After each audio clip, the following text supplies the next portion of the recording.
नमस्कार, आज की कक्षा में आप सबका स्वागत है।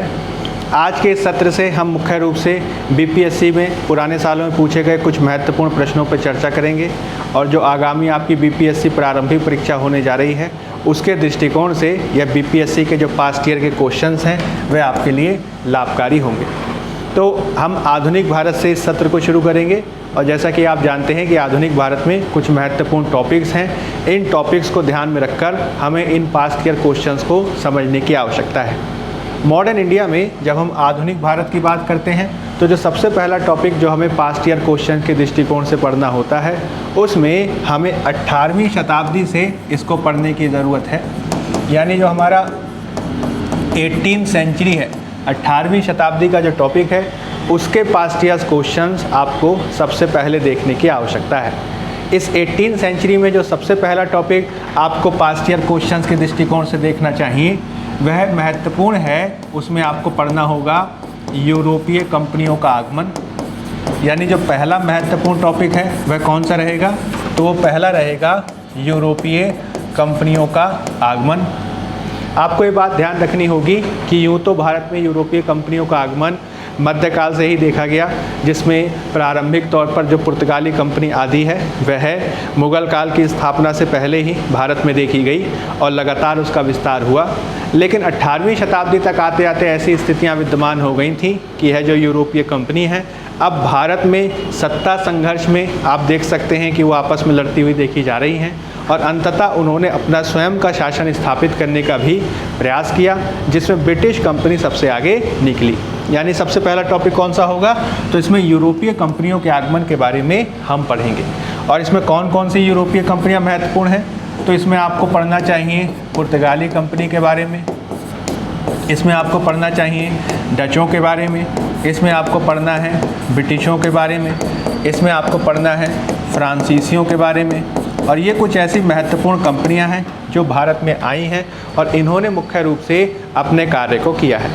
सूक्ष्म रूप में यानी थोड़ा बहुत आपको डैनिश के बारे में पढ़ना चाहिए, यानी डैन के बारे में पढ़ना चाहिए, जिनको मुख्य रूप से मिशनरी गतिविधियों आदि के लिए जाना जाता है। यानी इसके तहत यूरोपीय कंपनियों के आगमन के तहत ये विविध कंपनियां हैं, पुर्तगाली, डच, ब्रिटिश, फ्रांसीसी और डैन। अब उसके बाद आपको क्या पढ़ना है, तो किस तरीके से इनके बीच एक तरीके का आपसी संघर्ष देखा गया है और इन्होंने किस तरीके से भारत की राजनीति को प्रभावित किया है, इसको हमें समझने की आवश्यकता है। यानी क्या होगा, तो इसमें एक प्रकार के संघर्ष की स्थिति देखी जाएगी और इस संघर्ष में सबसे ज़्यादा महत्वपूर्ण कौन सा है, तो उसमें आंग्ल और फ्रांसीसी संघर्ष आपको सबसे ज़्यादा महत्वपूर्ण रूप से समझना है। क्या पढ़ना है, तो आंग्ल फ्रांसीसी संघर्ष। इसमें भी जो है कर्नाटक युद्ध आपके लिए इम्पोर्टेंट है, जो आपसे प्रारंभिक परीक्षा में पूछा जाता है। कुल कितने कर्नाटक युद्ध हुए हैं, इनका परिणाम किस प्रकार से देखा गया, कौन कौन सी संधियाँ इससे संबंधित हैं, यह सब जो है आपसे एग्ज़ाम में पूछा जा सकता है। तो यूरोपीय कंपनियों के आगमन के तहत जो है ये आपका टॉपिक है। साथ ही साथ चूँकि हम बीपीएससी को भी पढ़ रहे हैं, बीपीएससी को भी कवर कर रहे हैं, तो इसमें मुख्य रूप से बिहार में यूरोपीय कंपनियों का आगमन किस प्रकार से रहा, बिहार में यूरोपीय कंपनियां किस प्रकार से देखी गई, इसको भी जो है हमें पढ़ने की ज़रूरत है।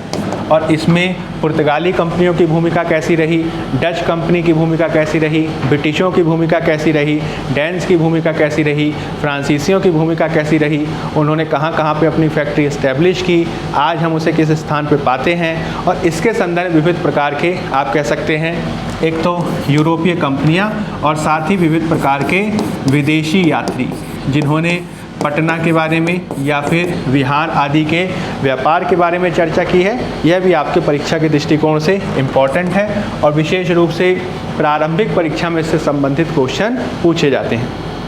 इसके अलावा आपको क्या पढ़ना चाहिए, तो 18वीं शताब्दी के तहत ही एक दूसरा महत्वपूर्ण आप कह सकते हैं कि एक दूसरा महत्वपूर्ण उप अध्याय हम पाते हैं और उसमें हमें क्या पढ़ना होता है, तो मुख्य रूप से हमें इसमें 18वीं शताब्दी की राजनीतिक स्थिति के बारे में पढ़ना है।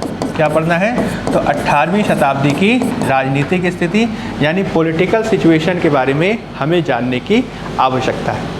अब ये जो राजनीतिक स्थिति है जो हम 18वीं शताब्दी में देखते हैं, इसके तहत कुछ महत्वपूर्ण हेड्स हैं जो आपको ध्यान रखने हैं। जैसे कि राजनीतिक स्थिति में कम से कम सबसे पहले तो हमें मुग़ल साम्राज्य की स्थिति के बारे में जानने की ज़रूरत है, यानी 18वीं शताब्दी में मुग़ल एम्पायर किस प्रकार से देखा गया। और इस काल के जो मुग़ल एम्पायर हैं उसे हम उत्तरवर्ती मुग़लों के नाम से जानते हैं, लेटर मुग़ल्स के नाम से जाते हैं। और ये जो उत्तरवर्ती मुग़ल रहे ये किस प्रकार की अपनी गतिविधि को कर रहे हैं, और मुख्य रूप से 1707 से लेकर 1858 तक की इनकी गतिविधियाँ किस प्रकार की रही हैं, इसमें कौन कौन से महत्वपूर्ण शासक हुए हैं, इन सब के बारे में हमें जानने की आवश्यकता है। तो लेटर मुग़ल्स इसमें काफ़ी इम्पॉर्टेंट भूमिका निभाएंगे। इसी समय आप यह भी देखेंगे कि मुग़ल साम्राज्य के साथ ही हम कुछ विदेशी आक्रमणों की श्रृंखला को भी देखते हैं। क्या देख रहे हैं? तो कुछ विदेशी आक्रमण हम देख रहे हैं। इन विदेशी आक्रमणों में से दो महत्वपूर्ण प्रश्न के दृष्टिकोण से हैं। इनमें से पहला जो आक्रमण आपको ध्यान रखना है वह जो है नादिर शाह का आक्रमण है, और जो दूसरा है उसे हम अहमद शाह अब्दाली या फिर अहमद शाह दुर्रानी के आक्रमण के नाम से जानते हैं। यानी 18वीं शताब्दी की राजनीतिक स्थिति में एक तो लेटर मुग़ल्स, उत्तरवर्ती मुग़ल, और फिर उसके बाद विदेशी आक्रमण के बारे में आपको जानने की आवश्यकता है।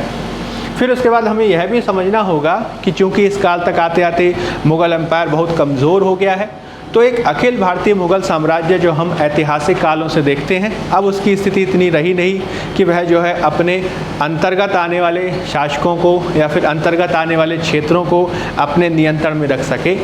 यही कारण है कि 18वीं शताब्दी में एक दूसरी प्रवृत्ति हमें देखने को मिलती है जिसे हम क्षेत्रीय राज्यों के नाम से जानते हैं। इन क्षेत्रीय राज्यों की कुछ महत्वपूर्ण कैटेगरीज हैं, कुछ महत्वपूर्ण वर्गीकरण हैं जिसको हमें समझना है, और इनका किस प्रकार से ब्रिटिशों के साथ संघर्ष हुआ है इसको आपको समझने की ज़रूरत है। जैसे कि क्षेत्रीय राज्यों की मुख्य रूप से 3 श्रेणियाँ देखी जाती हैं। क्षेत्रीय राज्यों की कितनी श्रेणियाँ देखी जाती हैं? तो 3 श्रेणियाँ देखी जाती हैं। इसमें पहली श्रेणी को कहा जाता है उत्तराधिकारी राज्य, दूसरी श्रेणी को कहा जाता है न्यू स्टेट्स या फिर इन्हें जो है रिबेल स्टेट्स कहा जाता है। रिबेल स्टेट्स यानी आप कह सकते हैं इसको एक प्रकार से इन्होंने जो है विद्रोह किया है, यानी ये विद्रोही राज्य कहे जाते हैं। और तीसरी जो इसमें श्रेणी आती है उसमें इंडिपेंडेंट स्टेट्स, यानी इसे स्वतंत्र राज्यों की संख्या दी जाती है। ये 3 प्रकार की श्रेणियों में बांटकर हम विविध प्रकार के क्षेत्रीय राज्यों के बारे में पढ़ते हैं, और इसमें भी कुछ महत्वपूर्ण ऐसे सेगमेंट्स हैं जिनसे लगातार क्वेश्चन पूछे जाते हैं। जैसे कि उत्तराधिकारी राज्यों की जो श्रेणियां हैं उसमें परीक्षा के दृष्टिकोण से बंगाल महत्वपूर्ण है। इसमें आप कह सकते हैं कि परीक्षा के दृष्टिकोण से जो हैदराबाद का क्षेत्र है वह महत्वपूर्ण है, और साथ ही साथ इसमें आपको अवध के बारे में भी जानने की आवश्यकता है। तो बंगाल, हैदराबाद और अवध, और इनका किस प्रकार से विकास हुआ है इसको समझने की ज़रूरत है। जो न्यू स्टेट्स हैं उसमें जाट राज्य, मराठा राज्य और सिख राज्य परीक्षा के दृष्टिकोण से महत्वपूर्ण है, और हमें इसको पढ़ने की आवश्यकता है। जो स्वतंत्र राज्य यानी जो इंडिपेंडेंट स्टेट्स हैं, उन इंडिपेंडेंट स्टेट्स में आपको मुख्य रूप से त्रावणकोर राज्य के बारे में जानने की आवश्यकता है। इसमें आपको कुछ महत्वपूर्ण राजपूत राज्य के बारे में जानना चाहिए, जिसमें आप कह सकते हैं कि जो सवाई जयसिंह द्वितीय हैं उनकी कुछ उपलब्धियां पूछी जाती हैं। और त्रावणकोर और राजपूत के साथ इसमें महत्वपूर्ण है मैसूर का राज्य। ठीक है, तो ये कुछ ऐसी राज्यों की श्रेणियां हैं जिनसे लगातार बीपीएससी की प्रारंभिक परीक्षा में क्वेश्चन पूछे जाते हैं। अब ये जो क्षेत्रीय राज्य हैं इसमें जो अगली श्रेणी जो बनती है, जो इसमें अगला आप कह सकते हैं क्रम बनता है, वो बनता है कि इनका किस प्रकार से ब्रिटिशों के साथ संघर्ष हुआ, और इस ब्रिटिशों के साथ जो संघर्ष हुआ है उसमें किस तरीके से, एक तरीके से आप कह सकते हैं कि ब्रिटिश प्रभुसत्ता की स्थापना जो है इन क्षेत्रीय राज्यों पे देखी गई है।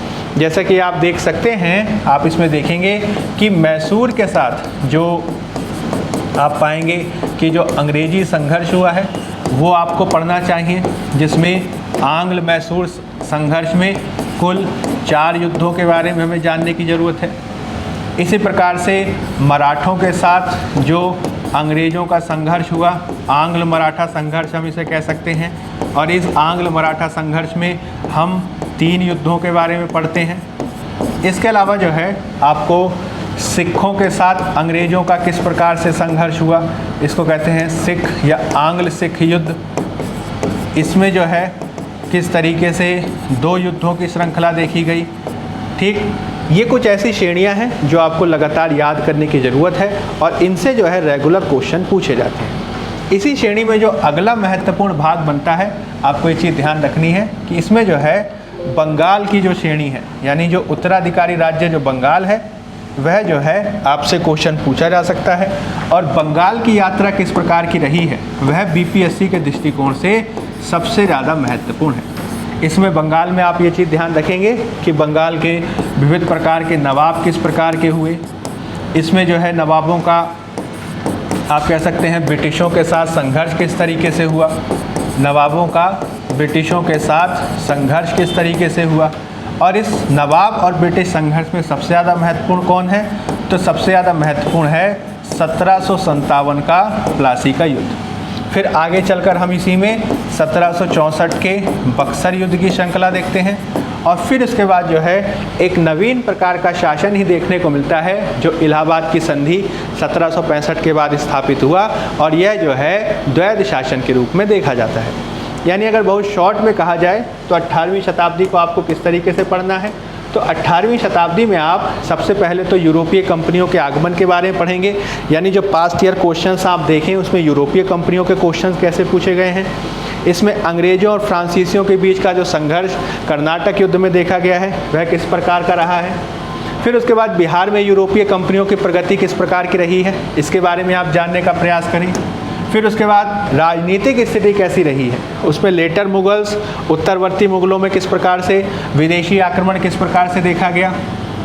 क्षेत्रीय राज्यों की प्रगति, तो उत्तराधिकारी राज्य बंगाल, हैदराबाद, अवध, रिबेल स्टेट, जाट, मराठा, सिख और स्वतंत्र राज्य त्रावणकोर, राजपूत और मैसूर। और इनका ब्रिटिशों के साथ कैसे संघर्ष हुआ, तो आंग्ल मैसूर संघर्ष और युद्ध, आंग्ल मराठा संघर्ष और युद्ध और आंग्ल सिख संघर्ष और युद्ध। उसके बाद फिर आपकी यात्रा आगे बढ़ेगी। लेकिन सबसे पहले इसी सेक्शन में आज हम किन क्वेश्चंस को देखने जा रहे हैं, तो हम आप सबसे पहला जो टॉपिक है, यानी विविध प्रकार की यूरोपीय कंपनियों से किस प्रकार से क्वेश्चन पूछे गए हैं, वो हम देखेंगे जो बीपीएससी में पूछे गए हैं। तो आपको ये चीज़ ध्यान रखनी है कि मुख्य रूप से जब हम यूरोपीय कंपनियों के आगमन की बात करते हैं, तो आपको ये चीज़ ध्यान रखनी है कि यूरोपीय कंपनियों के संदर्भ में जो क्रम रहा है वह भी परीक्षा के दृष्टिकोण से महत्वपूर्ण है। और ये किस तरीके से भारत में आए और इनका किस तरीके से भारत में प्रगति देखा गया, यह आपके लिए परीक्षा में एक सबसे महत्वपूर्ण प्रश्न बन जाता है। ये जो आपका चार्ट है इसमें दिखाया गया है कि किस तरीके से विविध प्रकार की कंपनियां स्थापित हुई और इन विविध प्रकार की कंपनियों की स्थापना का वर्ष किस प्रकार से है और किस तरीके से इनका आगमन का क्रम रहा है, वह भी आपको समझने की ज़रूरत है। जैसे कि यदि हम स्थापना के आधार पर देखें तो सबसे पहले कौन सी कंपनी स्थापित हुई है, तो पुर्तगाली ईस्ट इंडिया कंपनी स्थापित हुई है और इसका स्थापना का वर्ष क्या है, तो 1498 है। फिर उसके बाद अंग्रेजी ईस्ट इंडिया कंपनी स्थापित हुई है और इसकी स्थापना का क्रम क्या है या वर्ष क्या है, तो सन 1600 है। इसके अलावा डच ईस्ट इंडिया कंपनी कब स्थापित हुई, तो 1602 में। फिर उसके बाद डैनिश ईस्ट इंडिया कंपनी कब स्थापित हुई, तो 1616 में। फ्रांसीसी ईस्ट इंडिया कंपनी कब स्थापित हुई, तो 1664 में। ये सारी कंपनियां ऐसी रही हैं जो स्थापित होने के बाद भारत भी आई हैं। लेकिन कुछ आपको याद रखना है कि एक और ईस्ट इंडिया कंपनी की चर्चा मिलती है जिसमें स्वीडिश ईस्ट इंडिया कंपनी ये स्थापित तो हुई है 1731 में, लेकिन आप ये ध्यान रखेंगे यह भारत नहीं आई। मुख्य रूप से जो इसका ईस्टर्न ट्रेड देखा गया, पूर्वी व्यापार देखा गया, वह किसके साथ देखा गया, तो इसने चीन के साथ मुख्य रूप से व्यापार को किया है। यानी जो आपसे एग्जाम में क्वेश्चन पूछा जाएगा कि कौन कौन सी कंपनियां स्थापित हुई हैं, उसमें भारत के हिसाब से पुर्तगाली, अंग्रेजी, डच, डैनिश और फ्रांसीसी, इनको आपको ध्यान रखना है। स्थापना क्रम आप ध्यान रखेंगे या इसी क्रम से रहेगा। लेकिन अगर मान लीजिए आपसे यह पूछ लिया जाए कि इनके आगमन का क्रम किस प्रकार का है, तो इसमें थोड़ा सा परिवर्तन है, आपको ध्यान रखना है। जैसे कि सबसे पहले स्थापित होने वाली और भारत आने वाली कंपनी कौन सी हो जाएगी? तो वह तो पुर्तगाली ही है। लेकिन जब हम आने के साथ आप स्थापना के क्रम को जोड़ते हैं तो स्थापना के दृष्टिकोण से ब्रिटिश ईस्ट इंडिया कंपनी पहले स्थापित हुई है, लेकिन आपको ये ध्यान रखना है कि डच ईस्ट इंडिया कंपनी स्थापित इसके बाद हुई, लेकिन यह आ पहले गई, यानी 1602 में स्थापित होती है और 1605 में ही ये भारत आ जाती है। वहीं दूसरी ओर ब्रिटिश ईस्ट इंडिया कंपनी 1600 में जो है आप कह सकते हैं स्थापित हुई है, लेकिन भारत आने की स्थिति उसकी क्या है? तो 1608 है। यानी आप एक ध्यान रखना है कि जब स्थापना के हिसाब से पूछा जाएगा तो क्रम कैसा रहेगा? तो पहले पुर्तगाली आ जाएंगे, फिर जो है ब्रिटिश आ जाएंगे, फिर जो है डच आ जाएंगे, फिर जो है डैनिश आ जाएंगे और फिर जो है फ्रांसीसी आ जाएंगे। लेकिन जब भारत में आगमन का क्रम पूछा जाएगा तो पहले पुर्तगाली होंगे, फिर उसके बाद आप ध्यान रखेंगे कि इसमें डचों का स्थान होगा और फिर उसके बाद जो है ब्रिटिश होगा, फिर उसके बाद वही क्रम है जिसमें आप देख सकते हैं कि डैनिश और फ्रांसीसी। तो स्थापना का क्रम अलग है और जो आगमन का क्रम है वह थोड़ा सा अलग है। ये चीज़ आपको ध्यान रखनी है, इसमें एग्ज़ाम में वो आपको क्वेश्चन पूछ के कंफ्यूज कर सकते हैं। अब रही बात कि किस तरीके से यूरोपीय कंपनियां भारत में आई हैं और उनका किस तरीके से आगमन का क्रम देखा गया है, तो इसके संदर्भ में हमें जो है कुछ महत्वपूर्ण आपको ध्यान रखना है। मुख्य रूप से कुछ महत्वपूर्ण क्रम याद रखने हैं, जैसे कि मैंने आपको अभी बताया कि जब हम स्थापना क्रम की बात करते हैं तो स्थापना क्रम में सबसे पहले किसका स्थान है? तो पुर्तगालियों का स्थान है। और इन पुर्तगालियों में जो है सबसे ज़्यादा जो क्वेश्चन पूछे जाते हैं वो इनके गवर्नरों के संदर्भ में पूछे जाते हैं। जैसा कि आपको ध्यान रखना है कि इसमें कुछ महत्वपूर्ण डेट्स हैं, जैसे कि इसमें आपको 1498 याद रखना है, जिसमें हम एक महत्वपूर्ण व्यक्तित्व का नाम याद रखेंगे जिनका नाम है Vasco D gamma. Vasco D gamma जो है वो भारत आते हैं और यहीं से जो है एक तरीके से पुर्तगालियों का भारत में आने का क्रम प्रारंभ होता है। वास्को डी गामा के संदर्भ में आप ध्यान रखेंगे कि जो आपका कालीकट का क्षेत्र है वहाँ पे जो है यह आते हैं और इनका जो स्वागत है वो किसके द्वारा किया जाता है? तो जमोरिन के द्वारा किया जाता है। ठीक है, कालीकट के शासक की उपाधि हुआ करती थी जमोरिन, उनके द्वारा जो है इनका स्वागत किया जाता है। वास्को डी गामा के बाद कुछ महत्वपूर्ण व्यक्तित्व जो हैं वो भारत आए हैं जो पुर्तगाल से संबंधित हैं और इसमें कुछ महत्वपूर्ण व्यक्तित्वों के नाम आपको ध्यान रखने हैं। जैसे कि इसमें से किस किस का नाम आपको ध्यान रखना होगा? तो सबसे पहले तो हम वास्को डी गामा को याद रखेंगे, फिर उसके बाद जो है इसमें आपको ध्यान रखना है एक व्यक्तित्व हैं जिनका नाम है कैब्राल और यह जो हैं 1500 ईस्वी में जो है भारत आए। इन पे क्वेश्चन भविष्य में पूछा जा सकता है।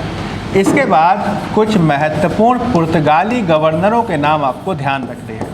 ये जो पुर्तगाली गवर्नर हैं ये जो हैं आपसे लगभग आप कह सकते हैं कि जब भी यूरोपीय कंपनियों पर प्रश्न आएगा तो सबसे ज़्यादा क्वेश्चन पूछने की संभावना यही है।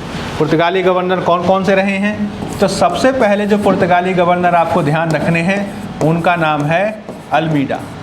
दूसरे जो पुर्तगाली गवर्नर हैं उनका नाम है अल्बुकर्क और इसके बाद जिसका नाम आपको ध्यान रखना है उसमें आपको ध्यान रखना है कि वो हैं नीनो दा कुन्हा। क्या नाम है? नीनो दा कुन्हा। ये तीन महत्वपूर्ण हैं पुर्तगाली गवर्नर और इन पुर्तगाली गवर्नरों की जो उपलब्धियां हैं वह आपसे क्वेश्चन पूछी जा सकती है। जैसे कि इन पुर्तगाली गवर्नरों में आप कौन कौन सी महत्वपूर्ण उपलब्धियां याद रख सकते हैं? तो पुर्तगाली गवर्नर और उनकी उपलब्धियों के संदर्भ में आप महत्वपूर्ण रूप से याद रखेंगे। अगर मैं सबसे पहले के बारे में बात करूं, ठीक, जिसमें अल्मीडा का नाम महत्वपूर्ण है, तो इन्हें जो है पहला पुर्तगाली गवर्नर माना जाता है। ये कौन है? तो ये पहले पुर्तगाली गवर्नर है। पहला पुर्तगाली गवर्नर इन्हें माना जाता है और इनके समय में जो है इनका जो काल है वो 1503 के आसपास है। इन्हीं के समय में जो है पुर्तगाल या पुर्तगालियों का जो संघर्ष है वह जो है मिस्र के मामलुक शासकों के साथ हुआ। साथ ही साथ इनका संघर्ष गुजरात के शासकों के साथ हुआ, और चूंकि इनकी जो नीति थी वो धर्मांध प्रकार की थी, यही कारण है कि कालीकट के शासक, गुजरात के शासक और मिस्र के शासक के संयुक्त नौसैनिक बेड़े का जो है इनको सामना करना पड़ा। और इन्हीं के काल में एक महत्वपूर्ण युद्ध हुआ था जिसे हम चौल के युद्ध के नाम से जानते हैं। ठीक है, तो ये जो है इनके काल की महत्वपूर्ण घटना है।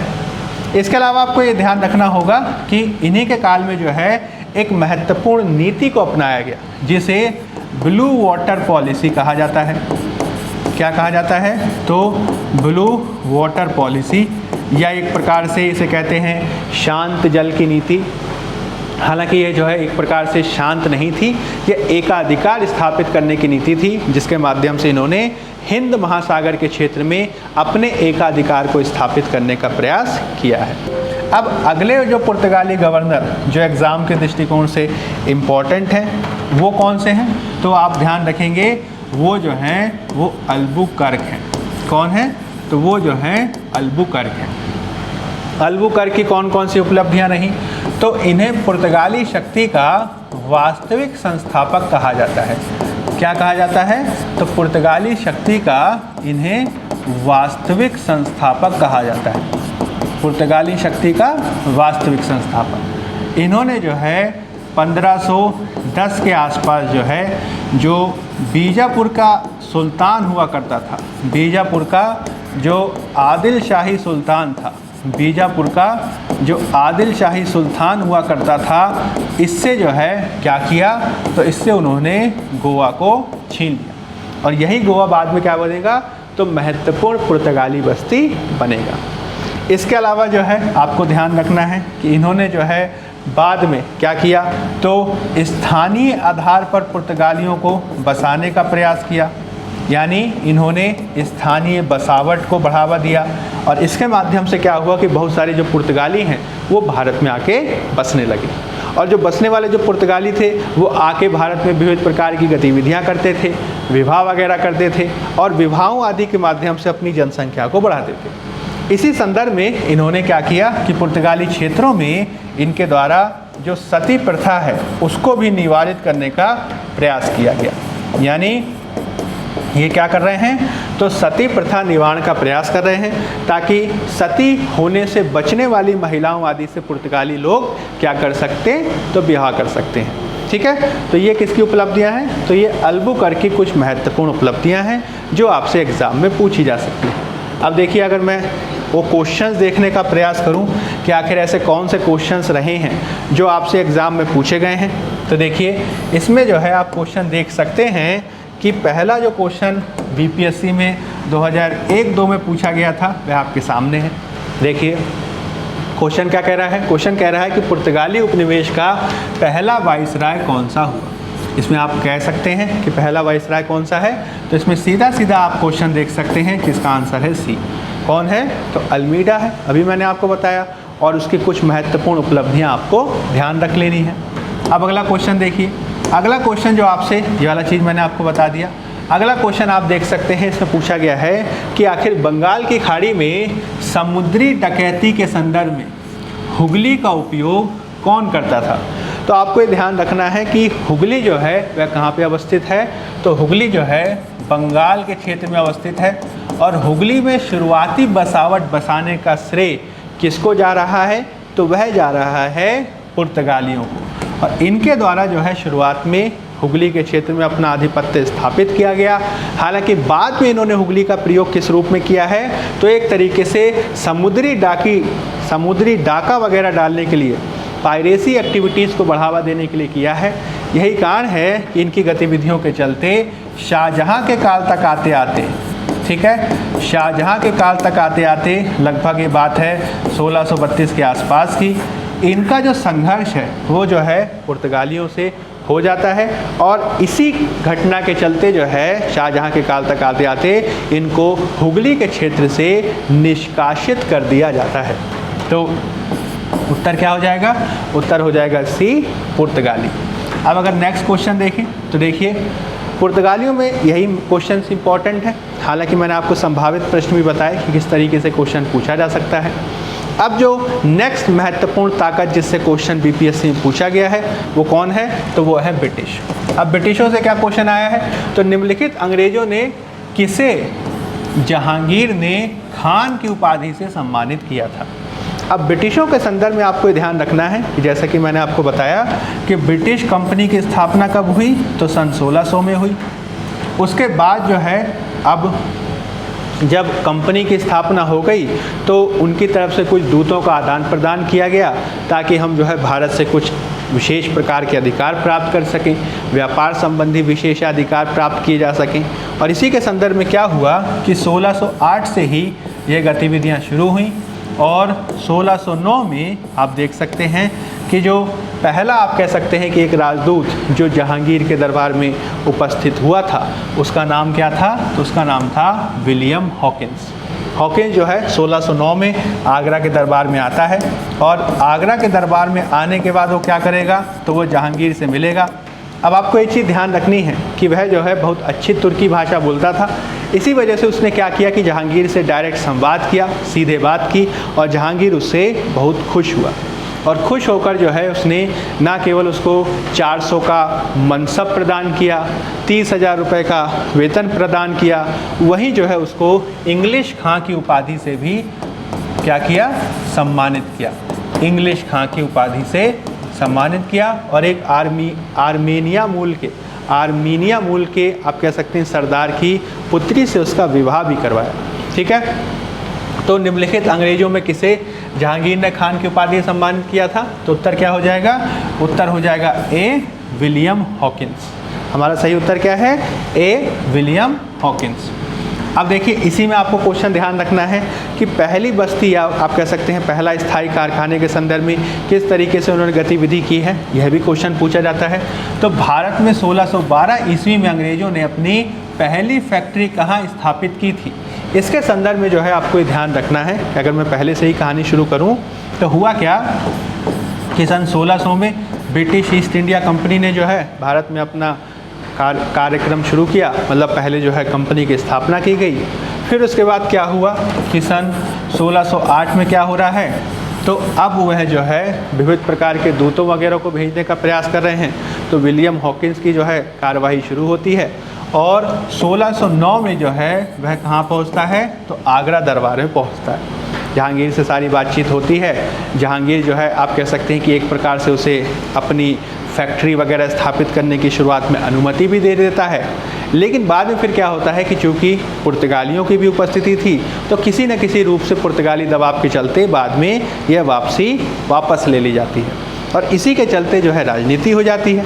बाद में फिर क्या होता है कि जो विलियम हॉकिंस है वह आगरा दरबार से वापस चला जाता है, लेकिन उसी समय जो है एक घटना घटती है, लगभग यह 1611 के आसपास की बात है कि हुआ क्या कि जो सूरत का मुग़ल गवर्नर है उससे सीधे एक अंग्रेज अधिकारी बात करता है और सूरत में अपने आप कह सकते हैं व्यापार आदि करने की अनुमति को मानता है।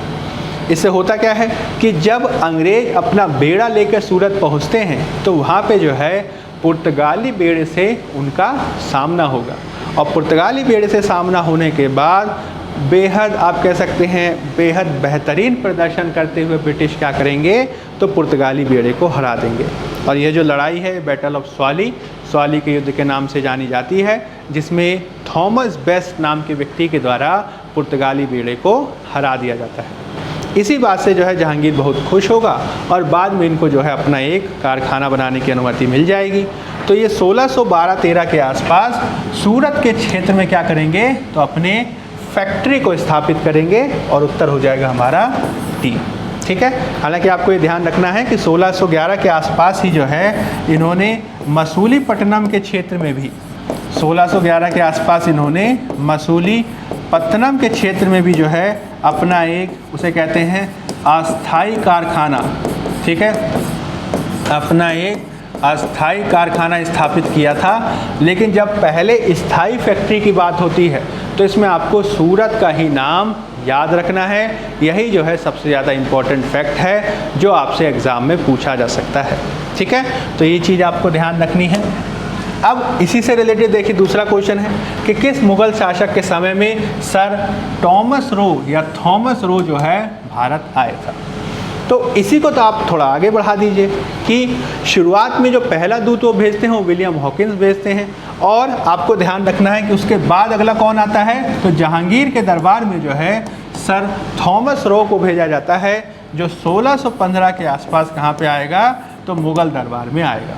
और वह भी कोशिश करेगा कि हम जो है अंग्रेज़ों के लिए कुछ व्यापारिक सुविधाएं आखिर हासिल कर सकें। हालांकि पूर्ण रूप से व्यापारिक संधि वगैरह कर पाने में सफल नहीं होता है, लेकिन इसके बावजूद जो है आप कह सकते हैं कि बहुत सारे क्षेत्रों में, जैसे कि सूरत का क्षेत्र हो गया, जैसे कि मसूलीपट्टनम का क्षेत्र हो गया, सूरत का क्षेत्र हो गया, मसूलीपट्टनम का क्षेत्र हो गया, इसके अलावा जो है आप भड़ोच का क्षेत्र याद रख सकते हैं, इसके अलावा जो है आप आगरा का नाम याद रख सकते हैं, आप जो है अहमदाबाद का नाम याद रख सकते हैं।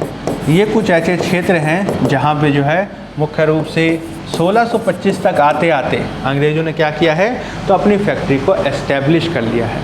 और इससे क्या होगा, धीरे धीरे जो है अंग्रेज़ी सत्ता का विस्तार देखा जाएगा। तो इसका सही उत्तर क्या हो जाएगा, इसका सही उत्तर हो जाएगा सी, जहांगीर।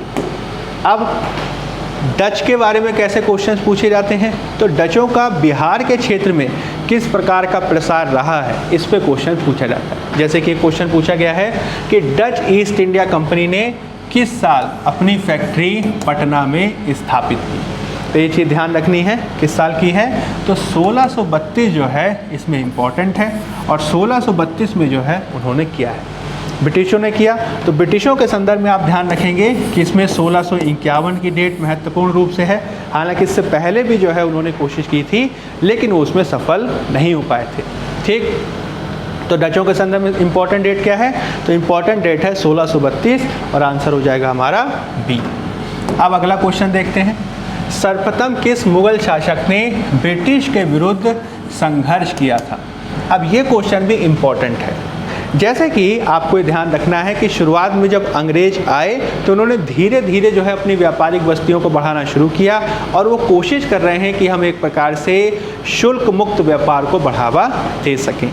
इसके संदर्भ में उन्हें एक बड़ी सफलता तब मिलती है जब 1651 के काल में 1651 में 1651 में क्या होता है, तो 1651 में जो आप कह सकते हैं औरंगजेब का भाई है या शाहजहां का जो पुत्र है शाह शुजा के काल में जो है मुख्य रूप से बंगाल के क्षेत्र में इनको क्या मिलेगा, तो एक तरीके से शुल्क मुक्त व्यापार करने का अधिकार मिलेगा। ठीक है, यानी ये शुल्क मुक्त व्यापार कर सकते हैं। अब शुल्क मुक्त व्यापार करने के संदर्भ में क्या हुआ कि इनसे कहा गया कि आप एक निश्चित राशि दीजिए, और उस निश्चित राशि को देने के बदले पूरे साल आप टोल फ्री ट्रेड कर सकते हैं, और एक तरीके से उनको जो है अपने व्यापार को बढ़ावा देने का मौका मिला। लेकिन आगे चलकर 1657-58 और उसके बाद तक आते आते क्या हो रहा है, तो भाई शाहजहां के पुत्रों में उत्तराधिकार युद्ध छिड़ जाएगा, शाह शुजा वगैरह जो हैं पूरे सीन से हट जाएंगे, और अब औरंगजेब के काल में क्या होगा, ये फिर से जो है एक तरीके से व्यापार सुविधाएं हासिल करने की कोशिश करेंगे। 1670 के दशक तक आते आते इनको इस प्रकार की व्यापार सुविधाएं वगैरह मिलती भी हैं, लेकिन कई बार क्या होता है कि मुग़ल अधिकारी वगैरह इनको परेशान करते हैं। ठीक है, इन्हें जो है शुल्क वगैरह देने के लिए मजबूर किया जाता है, और इसी बात को लेकर लगातार इनका क्या हो रहा है, तो एक प्रकार से असंतोष पैदा हो रहा है। और 1680 तक आते आते इनके मन में ये बात घर करने लगी कि अब हमें जो है अपने व्यापार को और बढ़ाने के लिए एक तरीके से संघर्ष को करने की आवश्यकता है। यही कारण है कि 1686 और 1687 के काल में जो है ये एक प्रकार की आक्रामक गतिविधि को करने का प्रयास करते हैं, और इनके द्वारा सूरत के क्षेत्र में और हुगली के क्षेत्र में इस प्रकार की कुछ आक्रामक गतिविधियां की जाती हैं। हालांकि इन्हें इनका परिणाम भी तुरंत हासिल हो जाता है, और मुग़लों के द्वारा इन्हें बहुत बुरी तरीके से पराजित किया जाता है। और ये जो काल है वो किसका काल है, तो ये बादशाह औरंगजेब का काल है। यानी किस मुग़ल शासक ने ब्रिटिशों के विरुद्ध संघर्ष किया था, तो उत्तर क्या हो जाएगा, औरंगजेब। आंसर क्या हो जाएगा हमारा बी। तो ये चीज़ ध्यान रखेंगे। इसके अलावा उसमें कुछ और क्वेश्चंस कौन कौन से हैं, तो कर्नाटक युद्धों पे सबसे ज़्यादा क्वेश्चन पूछे गए हैं, और कर्नाटक युद्धों के संदर्भ में आप ये ध्यान रखेंगे कि किस तरीके के युद्ध हुए हैं और किस तरीके से इन युद्धों में जो है आप एक तरीके से देख सकते हैं कि कर्नाटक युद्धों के परिणाम और संबंधित संधियां और संबंधित युद्ध वह जो है महत्वपूर्ण रूप से आपसे एग्ज़ाम में पूछे जा सकते हैं।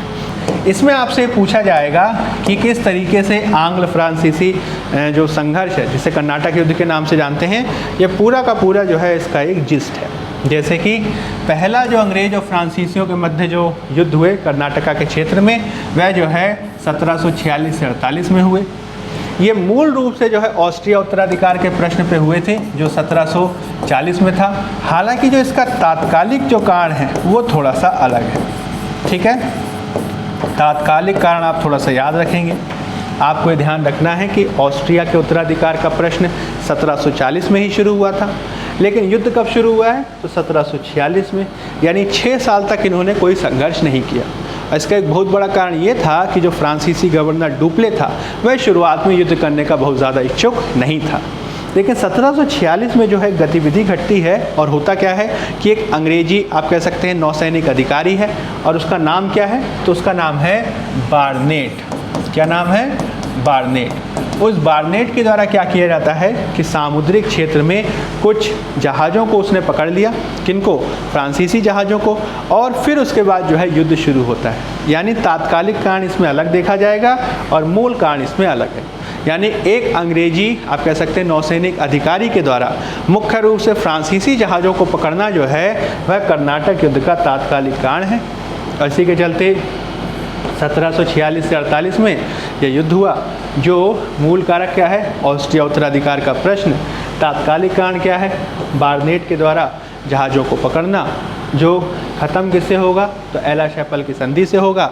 ये जो है मूल रूप से अनिर्णायक रहा है। ठीक है, यानी इसमें डिसाइसिव तरीके से रिजल्ट नहीं निकला। जो दूसरा है वह 1749 से 54 में देखा गया और ये हैदराबाद और कर्नाटका के आप कह सकते हैं उत्तराधिकार के प्रश्न पर है, यानी स्थानीय प्रश्न पर है, जो पांडिचेरी की संधि से समाप्त हुआ है। यह भी अनिर्णायक रहा है, हालांकि इसमें अंग्रेज़ों का पक्ष भारी रहा। जो तीसरा युद्ध है वो 1758 से 1753 में लड़ा गया। ठीक, इसमें जो है कहीं कहीं आपको 1756 से 1763 भी मिलेगा। ठीक है, वो भी सही है, दोनों यूज़ कर सकते हैं, 56 भी है और 58 भी है। यह जो है सप्तवर्षीय युद्ध का प्रसार था जो 1756 में शुरू हुआ था। यह जो है पेरिस की संधि से समाप्त हुआ और इसमें जो है अंग्रेज़ों ने फ्रांसीसियों के ऊपर पूर्ण निर्णायक विजय को हासिल किया। इससे संबंधित कुछ महत्वपूर्ण युद्ध हैं जो आपसे एग्ज़ाम में पूछे जा सकते हैं। जैसे कि इसमें जो है आपको सेंट थॉमे का युद्ध याद रखना है। इसको जो है बैटल ऑफ अडियार का युद्ध भी कहते हैं। ये कब हुआ है?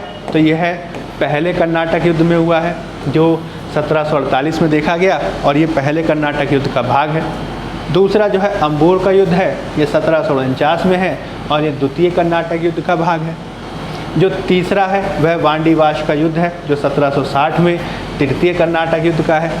इसके अलावा कुछ और भी युद्ध हैं, जैसे कि 1759 का बेदरा का युद्ध, इसे हुगली का युद्ध या चिंसुरा का युद्ध भी कहते हैं और ये आंग्ल डच संघर्ष का भाग था जिसमें डच हार जाते हैं।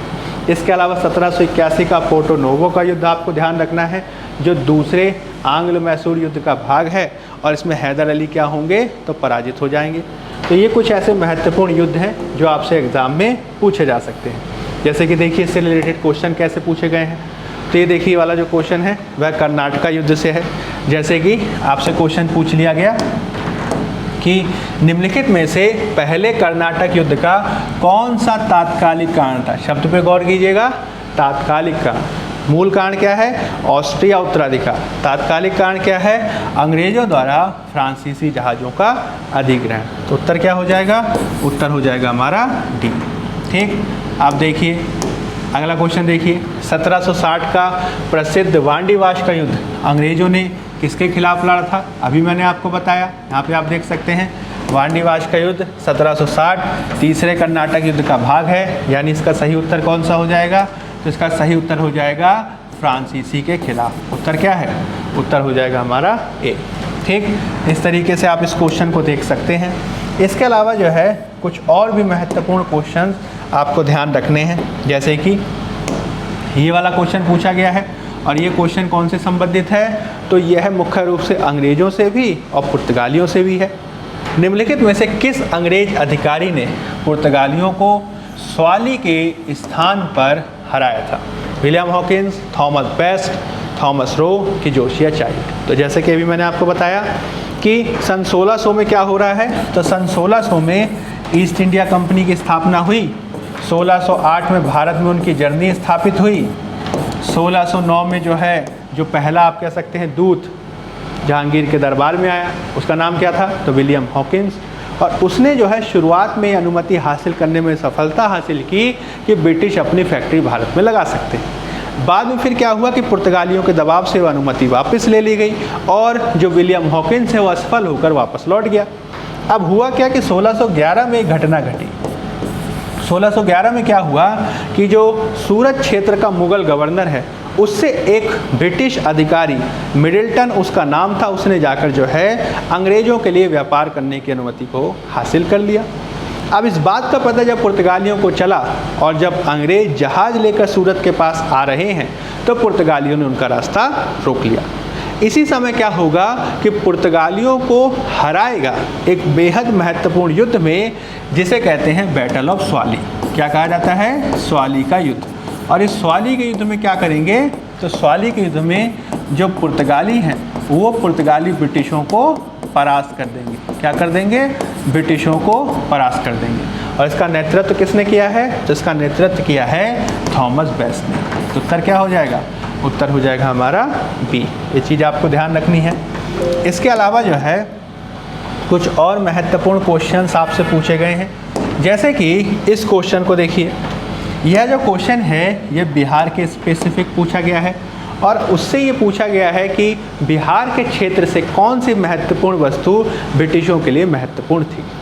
उस क्षेत्र की पहचान करें जहाँ से यूरोप वासियों को सर्वोत्तम प्रकार का शोरा और अफीम प्राप्त होता था।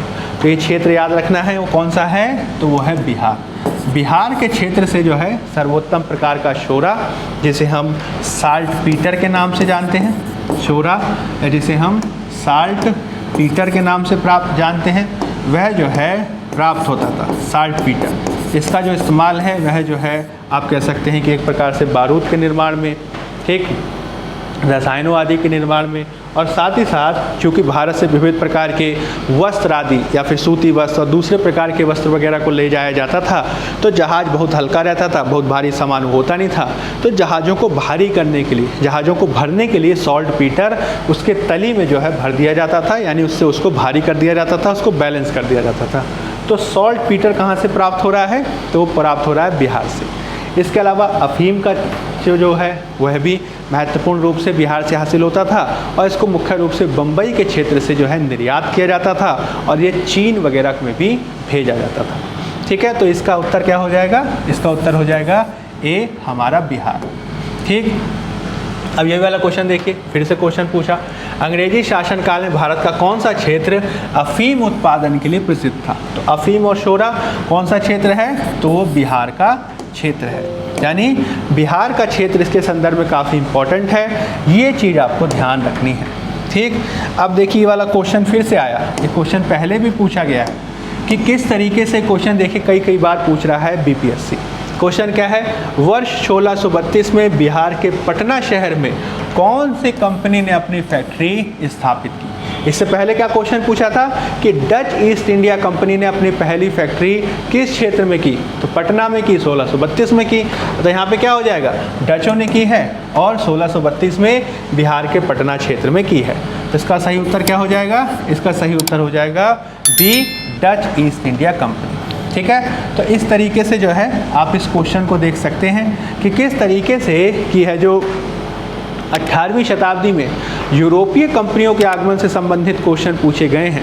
आप इस चीज़ को इम्पॉर्टेंटली ध्यान रखिएगा कि जब भी इस तरीके के क्वेश्चन पूछे गए हैं उसमें लगातार ये चीज़ सामने आती है कि कुछ महत्वपूर्ण फैक्ट्स पे उन्होंने बार बार बल दिया है और इस तरीके से बल दिया है कि वो लगातार उससे संबंधित क्वेश्चन पूछ रहे हैं। तो आपको इम्पॉर्टेंटली ध्यान रखना है कि जब भी इस तरीके के क्वेश्चंस आएंगे तो लास्ट ईयर के क्वेश्चन हमारे लिए इम्पॉर्टेंट हो जाएंगे। तो अब आज की क्लास में फ़िलहाल इतना ही। नेक्स्ट क्लास में हम दूसरे टॉपिक से संबंधित कुछ महत्वपूर्ण प्रश्नों के साथ आपके सामने उपस्थित होंगे।